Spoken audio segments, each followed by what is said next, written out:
Bismillahirrahmanirrahim. Alhamdulillahirabbil alamin wassalatu wassalamu ala asyrafil anbiya'i wal mursalin wa ala alihi wa sahbihi ajma'in. Assalamualaikum warahmatullahi wabarakatuh. Salam sejahtera, salam satu Malaysia. Ahli panel dan sidang hadirin yang dirahmati Allah, segala puji-pujian kehadirat Allah Subhanahu wa taala kerana dengan limpah kurnia dan izinnya dapat kita bersama-sama bersua dalam pertandingan forum remaja peringkat daerah Kelang pada pagi nirmala yang bening lagi ceria ini. Hadirin yang dihormati, sebelum saya memperkenalkan ahli-ahli panel kita yang segak-segak lagi tampan bergaya pada hari ini, izinkan saya untuk mengupas terlebih dahulu tajuk forum remaja kita pada hari ini. Tajuk forum kita berkisar isu semasa iaitu penderaan seksual ke atas kanak-kanak. Penderaan seksual kanak-kanak merupakan salah satu daripada penderaan kanak-kanak dan merujuk kepada sebarang perlakuan individu yang memaksa, memperdaya atau mengugut kanak-kanak yang mendorong berlakunya hubungan seksual dengan mereka semata-mata untuk memuaskan nafsu seksual. Penderaan seksual kanak-kanak merujuk kepada penderaan seksual seorang kanak-kanak di bawah umur yang dilakukan oleh orang dewasa atau seseorang yang jauh lebih tua atau dalam kedudukan berkuasa atau mengawal kanak-kanak di mana kanak-kanak digunakan sebagai stimulasi seksual bagi orang tersebut atau orang lain. Jangan pandang ringan terhadap penderaan seksual kanak-kanak. Semua kanak-kanak mempunyai hak untuk dilindungi daripada keganasan, eksploitasi dan penderaan. Seorang kanak-kanak yang mengalami penderaan seksual mungkin akan mempunyai harga diri yang rendah, berasa dirinya tidak berharga dan mempunyai pandangan tidak normal atau terpesong mengenai seks. Kanak-kanak itu mungkin menyepikan diri dan tidak mempercayai orang dewasa serta mempunyai kecenderungan untuk membunuh diri. Seterusnya, mereka adalah oportunis yang tidak ada perasaan simpati atau empati terhadap orang lain dan mempunyai gangguan personaliti antisosial. Di samping itu, mereka mempunyai nafsu seks yang konsisten terhadap kanak-kanak, juga dikenali sebagai pedofil. Pelaku pedofil sering mendekati sasaran mereka dengan menggunakan banyak teknik yang berbeza. Mereka mendapatkan kepercayaan kanak-kanak dengan membuat mereka merasa selamat, menunjukkan kebaikan, mengisi emosi yang hilang seperti kasih sayang ibu bapa, pujian, ganjaran dan kegembiraan. Pelaku pedofil sering menyasarkan kanak-kanak yang tidak mendapat kasih sayang emosi dan fizikal ibu bapa mereka. Mereka inilah yang paling berisiko. Baiklah, sidang hadirin, sebelum kita menelusuri lebih mendalam topik perbincangan molek, kiranya kita berkenalan dengan ketiga-tiga ahli panel kita pada hari ini. Di sebelah kanan saya, saudari Siti Nurul Syuhaida binti Muhammad yang merupakan ahli panel pertama. Selamat datang saudari, apa khabar? Terima kasih saudari pengerusi. Alhamdulillah saya baik-baik sahaja.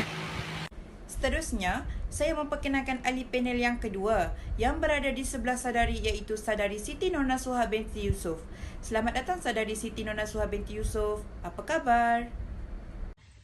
Alhamdulillah, khabar baik pengerusi. Berada di sebelah ahli panel yang kedua, tak lain tak bukan tentulah ahli panel kita yang ketiga iaitu saudari Nurul Amirah Hani binti Syamsuddin.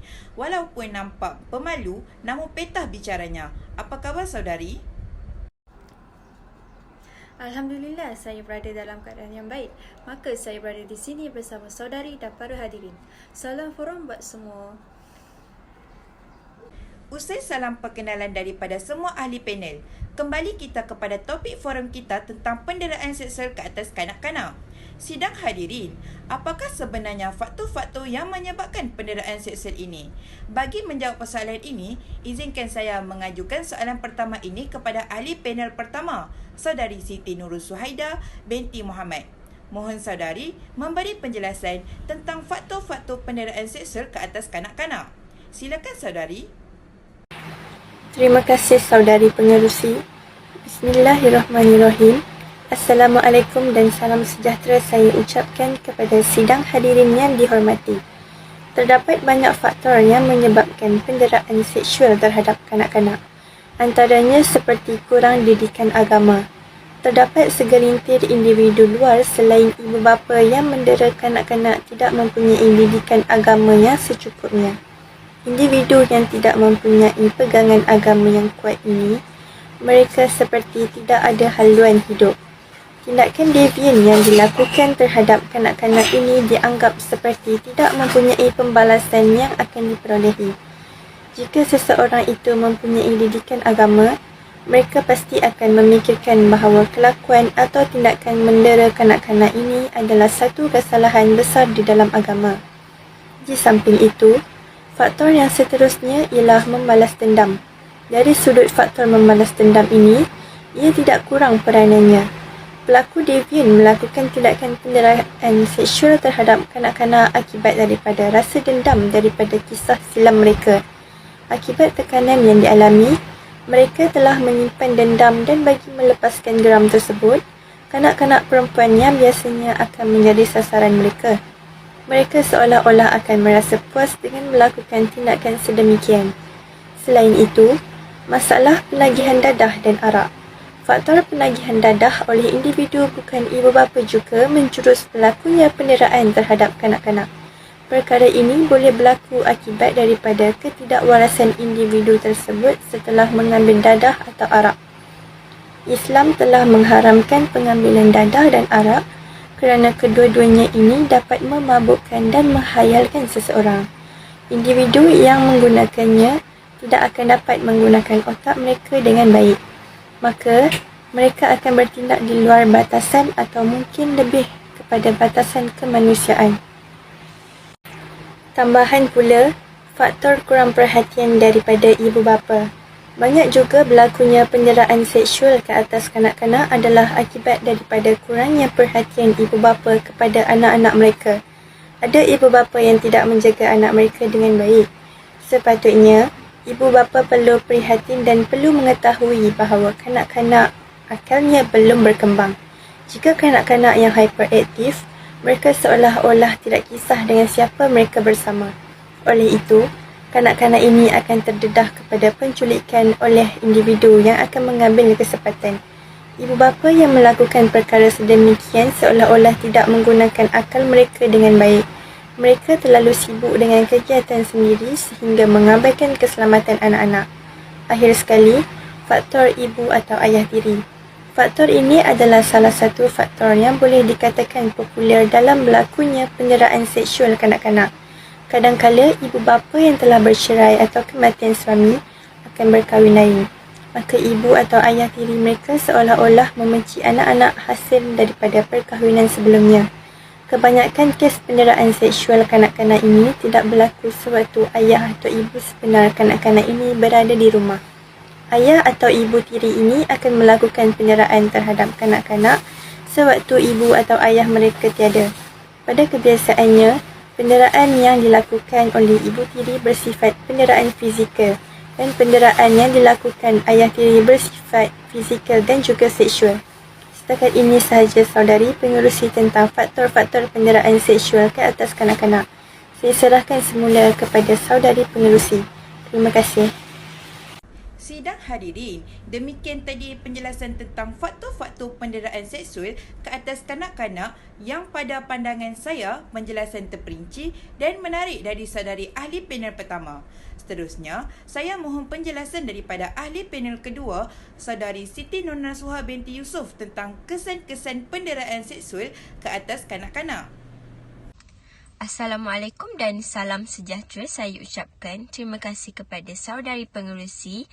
Jadi sidang hadirin yang dihormati sekalian, di sini saya berani menegaskan bahawa kesan penderaan seksual ke atas kanak-kanak telah memberikan pelbagai impak negatif kepada diri mereka sendiri. Sebagai contoh, kanak-kanak yang menjadi mangsa penderaan seksual akan memberikan kesan yang buruk kepada kesihatan mental, fizikal dan juga emosi mereka. Kanak-kanak itu juga tidak akan dapat untuk merancang kehidupan masa depan mereka dengan baik sekiranya kesihatan tersebut terbantut. Antara kesan buruk yang akan berlaku ke atas mangsa dera adalah akan berlakunya kecederaan dari segi mental dan kanak-kanak akan mempunyai kecenderungan untuk melakukan tindakan yang kasar semasa mereka berinteraksi dan kanak-kanak akan menjadi senang untuk menghadapi salah faham dengan rakan sebaya mereka. Selain itu juga, kanak-kanak yang menjadi mangsa penderaan seksual juga mula memikirkan cara untuk melarikan diri atau mencari tempat perlindungan apabila mereka menjadi mangsa penderaan seksual. Hal ini dikatakan demikian kerana kanak-kanak tersebut akan mengharapkan kasih sayang dan simpati dari orang-orang yang berdekatan.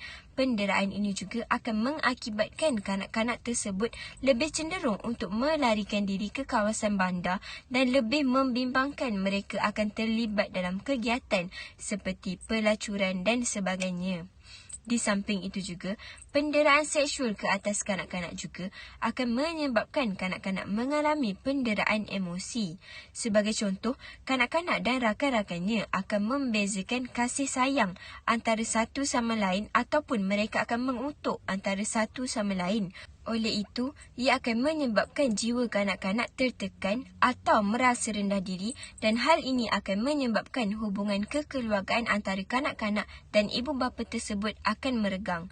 Dalam masa yang sama juga, kanak-kanak tersebut akan berminat untuk bercakap kasar, melawan orang lain dan melakukan apa-apa sahaja yang bertentangan dengan nilai-nilai murni. Sebagaimana yang diketahui, lazimnya kanak-kanak yang menjadi mangsa penderaan seksual akan mengalami kemurungan, berkeadaan selaru, suka mengasingkan diri dengan orang di sekeliling dan juga berasa takut untuk menceritakan kepada orang lain walaupun orang itu sendiri merupakan ahli keluarganya.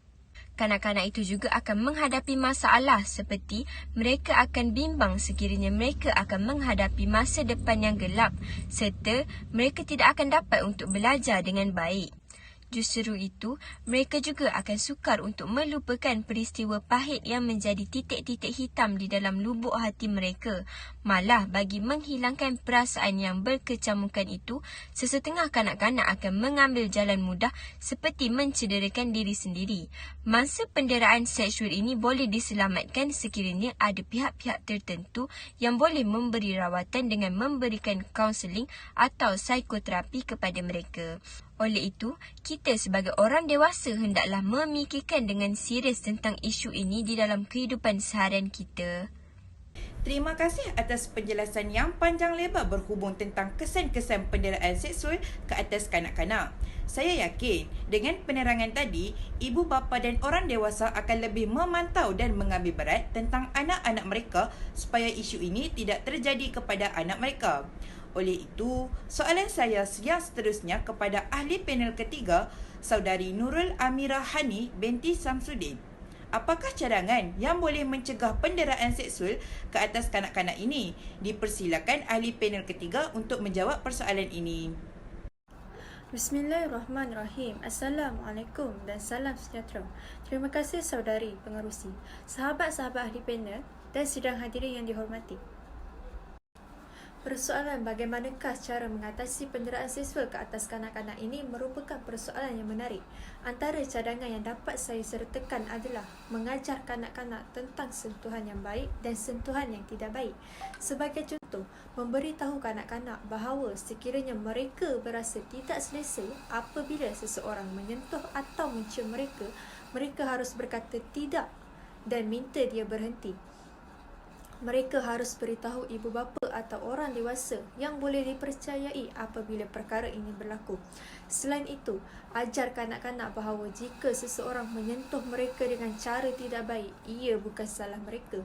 Jelaskan juga kepada kanak-kanak bahawa sekalipun mereka membuat kesilapan, ia bukan justifikasi untuk seseorang menghukum mereka dengan sentuhan yang tidak baik.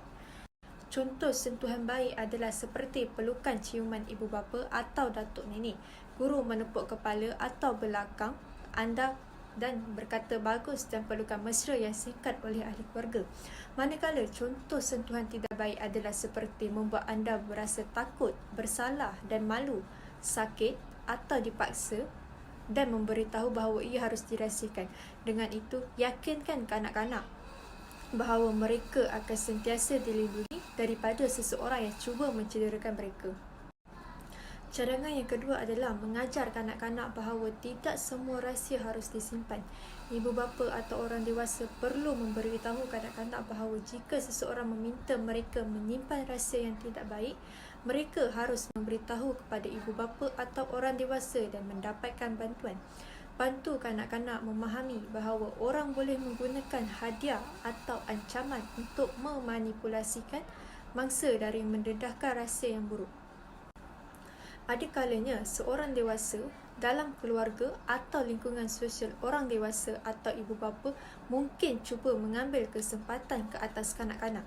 Sentiasa percayai kanak-kanak dan bersedia menyokong dan melindungi mereka jika perkara ini berlaku. Cadangan yang ketiga adalah mengajar kanak-kanak untuk berhati-hati dengan cara mengingatkan kanak-kanak untuk jauhkan diri jika seseorang yang tidak dikenali cuba untuk mendekati mereka dengan memberi hadiah atau bertanyakan maklumat. Latih kanak-kanak untuk menjerit meminta tolong dan berkata, "Anda bukan ibu atau bapa saya." Jika seseorang yang tidak dikenali datang rapat dan cuba menarik mereka. Selain itu, beritahu kanak-kanak untuk bertanya dengan ibu bapa atau orang dewasa dahulu jika mereka perlu memberi sebarang maklumat peribadi dalam talian. Dengan itu, beritahu kanak-kanak agar jangan bersembang, berkongsi maklumat atau menghantar gambar kepada orang yang tidak dikenali di platform media sosial seperti Facebook, WhatsApp, WeChat atau platform lain di dalam telefon bimbit dan komputer.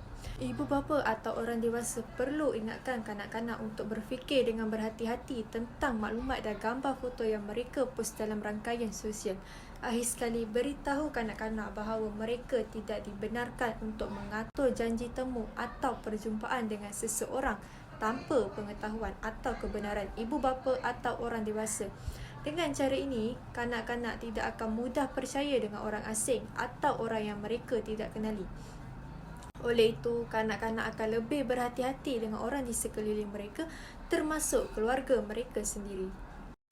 Setakat ini sahajalah penjelasan saya, saudari pengerusi. Sekian, terima kasih. Terima kasih saudari Nurul Amirah Hani binti Syamsuddin, ahli panel kita yang ketiga. Ya sidang hadirin yang dihormati dan dirahmati Allah, kita masih lagi berada dalam majlis forum ini. Pada ketika dan saat ini, kita telah mengupas tajuk tentang penderaan seksual ke atas kanak-kanak. Di sini, saya ingin simpulkan tentang tajuk ini, iaitu kes penderaan seksual membabitkan kanak-kanak didapati meningkat ketika negara sedang melalui Perintah Kawalan Penggerakan, iaitu PKP. Menurut Pesuruhjaya Kanak-kanak, Prof. Datuk Nur Aziah Muhammad Awal menerusi data yang diperolehi oleh Timbalan Menteri Pembangunan Wanita, Keluarga dan Masyarakat, iaitu KPWKM. Siti Zailah Muhammad Yusof, angka tersebut terlalu membimbangkan. Lebih 35% daripada kes penderaan kanak-kanak Malaysia yang dilaporkan melibatkan diri dengan jenayah seksual. Bagi menangani masalah itu, katanya beberapa program dilaksanakan oleh Jabatan Kebajikan Masyarakat, iaitu JKM, termasuk mewujudkan sistem semakan pesalah jenayah seksual dalam daftar kanak-kanak serta menyediakan senarai semak, panduan, infografi bagi pemilihan pengasuh. Selain melantik pembantu perlindungan sebagai barisan hadapan bagi menyelamat dan memberikan perlindungan kes penderaan dan pengabaian kanak-kanak dan memperluaskan limputan perkhidmatan. Talian kasih bagi khidmat sokongan, kaunseling dan pertanyaan. Dengan itu, sampai di sini sahaja forum kita pada hari ini. Saya ingin mengucapkan ribuan terima kasih kepada ketiga-tiga ahli panel kita pada hari ini. Begitu juga saya ucapkan ribuan terima kasih kepada para hadirin sekalian kerana telah meluangkan masa bersama kami pada hari ini. Sekian, terima kasih.